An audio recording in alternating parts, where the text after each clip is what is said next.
बिस्मिल्लाहिर्रहमानिर्रहीम, अस्सलाम वालेकुम। आज का जो प्रोग्राम है ये भी आपके एक सवाल से मुताल्लिक है कि देखिए बहुत सी ऐसी चीज़ें होती हैं कि जो घर में हो जाती हैं तो फौरी तौर पे हम क्या करें फर्स्ट एड के तौर पे। ये इन्होंने लिखा है कि जी इनका छोटा भाई है, वो सीढ़ियों से तेज़ तेज़ उतर रहा था, उसका पाँव मुड़ा और उसको मोच आ गई। अगर मोच आ जाए तो फौरी तौर पे कौन सी दवाई लेनी चाहिए, क्या करना चाहिए। बाज़ औक़ात डॉक्टर के पास जाते हुए में बहुत देर लग जाती है। तो मैं आपको एक बड़ा सिंपल फार्मूला बताऊं। अल्लाह ना करे जब भी कभी मोच आ जाए, मोच किस तरह आती है, आप खड़े हुए पाँव मुड़ गया तो मोच आ गई, आपने छलांग लगाई पाँव मुड़ा तो मोच आ गई, सीढ़ियों से उतरते हुए।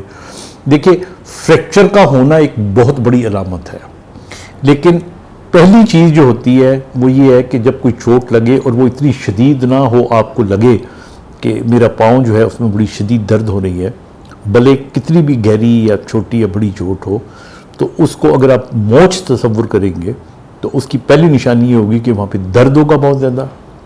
कुछ ही लम्हों के बाद अगर आप हाथ लगाएंगे तो वो जगह थोड़ी सी गर्म हो जाएगी और उसके बाद मूवमेंट आप करेंगे तो मूवमेंट आपसे नहीं होगी, और मोच इसी तरह की होती है। और अगर मोच आ जाती है डॉक्टर तक जाने से पहले या उससे पहले ही अगर आराम आ जाए तो ज़रूरत नहीं पड़ेगी। तो मैं आपको एक छोटा सा फार्मूला बता देता हूँ। अब देखिए इनके पाँव में मोच आई है, अब ये पाँव देख रहे हैं आप, और ये पाँव यूं मुड़ा, ये दर्द हो रही है ना, ये अच्छा। जब भी कभी मोच आती है तो आप पहली चीज़ ये करें कि उस जगह को रेस्ट दें, यानी इसको बहुत ज़्यादा हिलाना झुलाना नहीं है, मतलब मैं पकड़ के ऊपर नीचे करने। हम बात वक्त ना ये कोशिश कर रहे होते हैं देखने के लिए कि आया हमारी चोट कितनी ज़्यादा है और हम खाम खा हिलाना शुरू कर देते हैं, तो ये नहीं करना चाहिए। दूसरा काम ये करना चाहिए कि हमें घर में, ये देखिए ये बर्फ़ है, ये मैंने फ्रिज से निकाली है, फ्रीज़र से, और ये इसको एक इसमें डाला है और शॉपर में, और इससे आप इस जगह के ऊपर हल्की हल्की मालिश करेंगे या टकोर करेंगे। गरम टकोर नहीं करनी, याद रखिएगा मोच के अंदर आपने गरम टकोर नहीं करनी। और हमारे यहाँ ईंट गरम करके लगाते हैं, गरमाइश देते हैं, नहीं देनी। मैं तो इवन ये जो मुख्तलिफ क्रीमियाँ, मैं उनका नाम नहीं लेना चाह रहा, वो मलते हैं, वो भी नहीं मलनी चाहिए। सिर्फ बर्फ़ की टकोर करें जिस तरह ये मैं कर रहा हूँ, और तकरीबन 2 मिनट तक करें, ये 1.5 से 2 मिनट तक। फिर इसको वक्फा दें और हो सके तो आधे घंटे के बाद, पौने घंटे के बाद इसको रिपीट करें।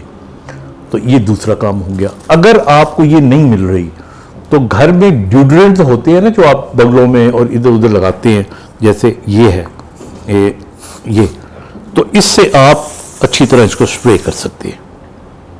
ये भी ठंडक पहुंचाएगी। आपने डिओड्रेंट पड़ी ना आपको ठंडक, एंड यू फील बेटर।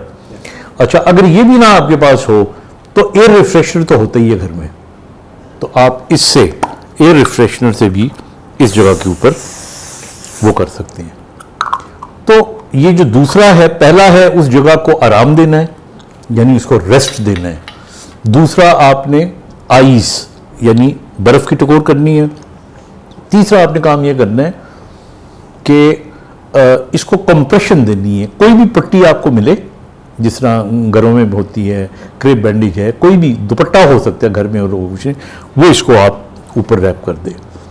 और चौथी चीज़ आपने क्या करनी है, टांग सीधी करें और सीधी कर लें, इसको एलिवेट करना है, यानी जिस पोजीशन पे आप बैठे हुए हैं, ये लेटे हुए हैं, इसको ऊंचा होना चाहिए, नीचे तकिया रख लें। तो क्या क्या चीज़ें हो गई, रेस्ट, आर आइस, आई हो गया, RIC कंप्रेशन और E एलिवेशन, तो ये बन जाता है राइस, RICE।